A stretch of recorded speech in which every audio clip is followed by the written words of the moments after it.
Things just got very interesting for your Boston Celtics after beating the New York Knicks 123-117, a game where they amassed an 18-point lead heading into the fourth quarter, almost squandered it, but did end up beating one of the Eastern Conference's elite. It's got me feeling like I have a new perspective on the Boston Celtics this season. With the East being as wide open as it is, I think the Celtics legitimately have a chance to win the Eastern Conference if a couple things go their way and they make a couple moves during the rest of the season. My question to you is this, because we'll allude to it later. Can the Celtics win the Eastern Conference if Jason Tatum returns? Because I don't think at current strength they could do it in a 7-game series against one of the better teams in the East. But if their best player, Jason Tatum, comes back from injury and is able to be the player that he was, can the Celtics win the Eastern Conference? Type down below Y for yes or N for no in the comments section.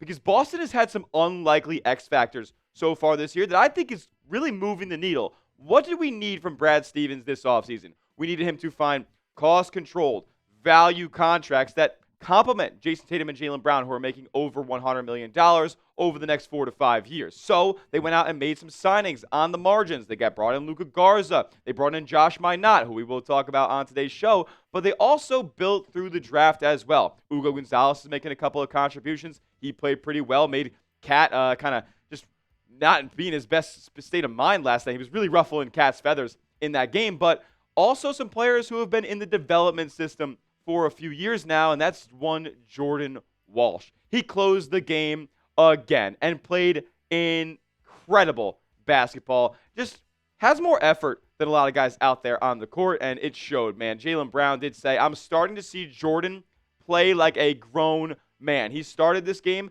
against the Knicks, and he closed this game against the Knicks. That's something that's becoming pretty commonplace in this Celtics starting lineup here for Jordan Walsh. You see Bill Chisholm getting fired up a couple of games ago for Jordan Walsh in that Cavs game. I mean, it seems like there's a lot of confidence in Jordan Walsh right now. There's a lot of faith being put into him by this Celtics front office and coaching staff. I mean, the two putbacks that he had against the Knicks in this game, and then talk about attacking the basket off the pump fake on the left wing, going right into the chest of Miles McBride and finishing at the rim. I mean, he was 3 for 3 in that fourth quarter, 6 points, 4 rebounds. It was awesome to see. He closed the game against the Knicks here, and Joe Mazzulla took note of his performance, saying that to me, the last 6 minutes of the game, he was just a great playmaker. He had the offensive rebounds. He made plays in the seam. He was great at the point of attack defensively. Now, think about this. Jordan Walsh is a player who was stacking DNPs a month ago. Like, he couldn't even get on the floor for Boston. Now he's starting and closing games, playing 20 minutes a night, the most he has in his NBA career to this point, and he is making an impact. He is the reason the Celtics are winning a lot of these games. Jordan Walsh is tasked with guarding the opposing team's best player. Think about what he did over the weekend. Guarded Donovan Mitchell 2 for 8 on 43 possessions and 2 turnovers. He was stifling Knicks' offensive threats last night as well, and I want to continue to see that as the season goes along. Continue to give him these massive roles because he's welcoming the challenge. Here's what he had to say about this stint that he's really having over the last few weeks. Jordan Walsh said pregame on Tuesday, I was talking with my agent. We sat down last month and we were like, it's going to happen. I was like, yeah, it is going to happen. If you work hard, you get rewarded. Coming out and being able to finish this game was obviously a big step for me, and I'm super glad that I could affect the game. I mean, he has the frame to do it. He has the physical tools to go out there and be a legitimate NBA player in this league, and I'm telling you straight up, he's got a team option coming up next year. That's going to be the easiest accept of all time, but I'm staking my claim now. The Celtics need to extend Jordan Walsh because you're going to get him at a value at around under $10 million a year. And in 2 years, when he is even more developed along the lines, because guess what? He's 21 years old.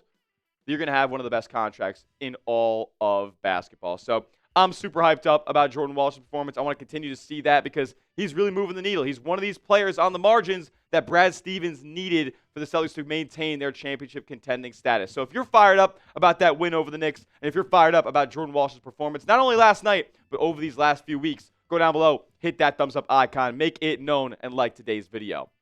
We also got to talk about why not Minott. Josh Minott absolutely balled in this game. And now we're going to kind of talk about the tandem of Josh Minott and Jordan Walsh, because what the Knicks started to do late in this game, as we all know, Jaylen Brown had an absolute night in this one. 42 points in this game on efficient shooting. This mid-range assassin continues to dazzle. But what happened in the fourth quarter? They started sending double teams at Jaylen Brown. So what did the Celtics have to do? They had to play 4-on-3 basketball with Josh Minott and Jordan Walsh. Now, historically, you wouldn't trust those two guys to really make the right reads, but they did. Josh Minott had a wide-open three-point attempt that he needed to take, and he did, and he made it. And I want to talk a little bit about his shooting splits because this is a guy who has not been historically a great three-point shooter, but he is hitting the right notes now. 11 of 17 on his last 17 three-point attempts at 64%. He's shooting 43% from total from three on 3 attempts a night. That is doubling his previous volume. So not only is he increasing volume, he's increasing efficiency as well. And it's not just coming from the corner. He's not a stand-in-the-corner merchant. This guy's hitting 44% above the break, for God's sakes, and 45% from the corner as well. Doesn't matter where he's at on the floor. Hot zones all around the perimeter for Josh Minott. And that's another thing that Boston needed. Yeah, they needed guys to go impact the game, but they also needed guys that can contribute to the floor spacing identity that Joe Mazzulla wants to impose. Here's what Mazzulla had to say on Minott. He said it was an evolution for both Jordan and Josh. They went to doubling Jaylen, and they did a good job catching the ball in the seams and making 2-on-1 reads. So it starts with Jaylen's ability to trust in his teammates, and then it goes to Jordan and Josh's understanding, being guarded by different matchups throughout the game. Love what I saw from these two guys, man. Like, the just basketball IQ development that we've seen out of these two players, because look, Jordan Walsh was getting DNPs for a reason. Like, he was not buying into his role or what should have been his role at the time. He wanted to be the guy like he was in Arkansas, but that was never going to be the way that he made money in this league. He's growing now. He's understanding. He's maturing to the position that he wants to be in if he's going to be successful in the NBA. JB said it. We're seeing huge amounts of growth from these two guys. So what do we need? Or he also said we are seeing huge amounts of growth from this team in general. So that has me thinking the Celtics have a legitimate chance to make some noise in the Eastern Conference. What do they have to do in order to be back to contending status? Well, they need a Tatum return. That's for one. But I think if you trade for more size, get that Tatum return, I mean, is there really that much competition in the East that would be keeping the Celtics out of a finals run? I don't think so. So we're going to tell you about that on the back half of today's show. First, I got to tell you guys about our sponsor in the program, and that is Prize Picks. The holiday season is here, and get started with the best daily fantasy sports app in the game. It's the best time of year for sports, guys. Bowl games, basketball matchups, playoff pushes. It's all happening at once. And while you and I are out here making decisions every day on what gifts to buy, what to eat, which game to watch, there is one place where it feels good to be right, and that is Prize Picks, the best daily fantasy sports app in the game. I've been taking Jaylen Brown on my Prize Picks all season long, and he's been making me money watching the Celtics. All you guys got to do is pick a lineup of 2 to 6 players and just pick more or less on their projected stats. Now, there's a ton of apps that offer that, but Prize Picks separates themselves because of the features that they offer, like stacks. So if you want to take multiple stat projections from the same player and put in the same lineup, you can do so only on Prize Picks. It's becoming a social event as well, where you can follow other creators, your friends, even me and my lineups, and copy them into your own using the brand new feed tab. For Thursday night football this week, I got Dak Prescott more than 265.5 passing yards, George Pickens more than 77.5 receiving yards, and then Jahmyr Gibbs more than 74.5 rushing yards. If these picks were looking good in the third quarter of this game, Prize Picks might even offer you an early payout feature as well. So they got the best features. They got the best deals, like $50 when you play 5 for new users. So download the Prize Picks app today. Use our promo code CLNS. You can see in the bottom right of your screen for $50 in lineups instantly after you play your first $5 lineup. That's code CLNS. For $50 in lineups instantly after you play your first $5 lineup. Prize Picks. It's good to be right, and all that information is clickable down in the comment section and description of today's video. All right, man, we got to talk about it because the East is wide open. The Pistons there at 17-4, the number 1 seed. Maybe they could end up holding that spot throughout the entire regular season, but is anybody really going to be threatened by a Pistons team that we even know who the second option is offensively there? You have the Raptors, who are just fool's gold to me at this point. It's just a bunch of guys who have put empty stats their whole career, and now they're starting to win games. Seems kind of fishy. The Heat, are they going to be able to maintain a top 3 seed this year? Do they really have the talent level to do so? The Knicks, I would assume, move up in these standings at some point this season. They're kind of struggling at this point. The Magic, I thought they would be a little bit higher, as well as I did the Hawks and the Cavs especially. So there's a real weird logjam going on in the Eastern Conference where you see the Celtics at 8th. They're only 2 games out of the 3 seed with the Miami Heat. So Seems like everything is wide open for your C's to make a run to the finals. First, though, if that were to happen, you would need a Jason Tatum return to the team. I get it. The Celtics just beat a really good Cavs team. They beat a really good Knicks team. But at the end of the day, in a 7-game series, are we really taking Boston over one of those two crews when you have film, when you have coaching and adjustments to go off of over a 2-week span? I don't think that Boston would beat either one of those two teams in a 7-game series.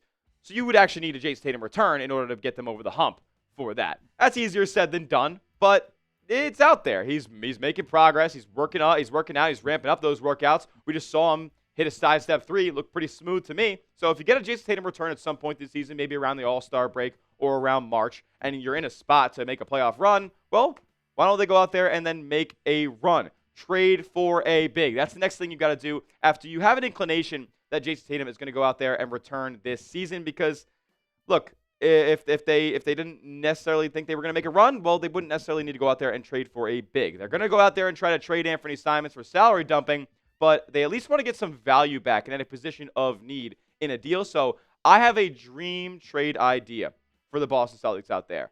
And maybe Celtics fans aren't too happy with the fact that I'm throwing a first-round pick in for Day'Ron Sharpe, but it might be necessary. Now, a couple of things about this trade before we really just dive into who Day'Ron Sharpe is and why they should go out there and trade for him, because there were reports coming out that Boston tried to go out and sign Day'Ron Sharpe this offseason. Well, it didn't end up happening. He ended up going and re-signing back with the Brooklyn Nets on a 2-year deal. But I would bring him into Boston here for Anfernee Simons. You would shed $20 million plus of money if you were to make this deal. Anfernee Simons is making over $27 million in the last year of his contract. Brooklyn is exactly the right team to absorb that money. They have the room to do it, and he would come off the books at the end of the year. So you would get the $6.25 million Day'Ron Sharpe, and then you would get a team option of $6.25 million. And yeah, guess what? That would be the easiest accept of all time, right after Jordan Walsh's team option next season. Because Day'Ron Sharpe, yeah, the counting stats haven't been anything to write home about, but I'll tell you right now, this guy has one of the highest rebound percentages in the league, one of the higher block percentages in the league. So if you stretch these numbers out over a per 36-minute basis, over a per 100 possessions basis, you're looking at a 15 and 15 type of guy.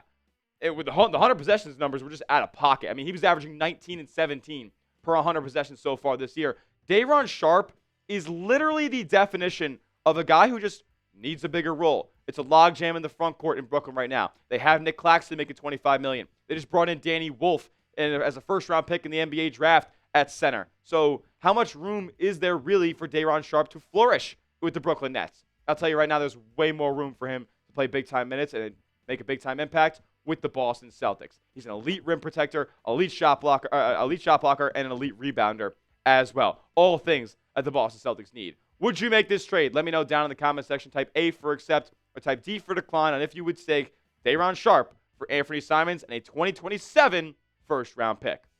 As that will do it for today's show. Make sure you are subscribed to the channel, youtube.com/CelticsTV. We can talk about it more on Twitter as well. Hit me up over there at Tyler J. Smith, 2 H's because the name's common, but I am not. We'll see you guys in the next video. And as always, let's go C's.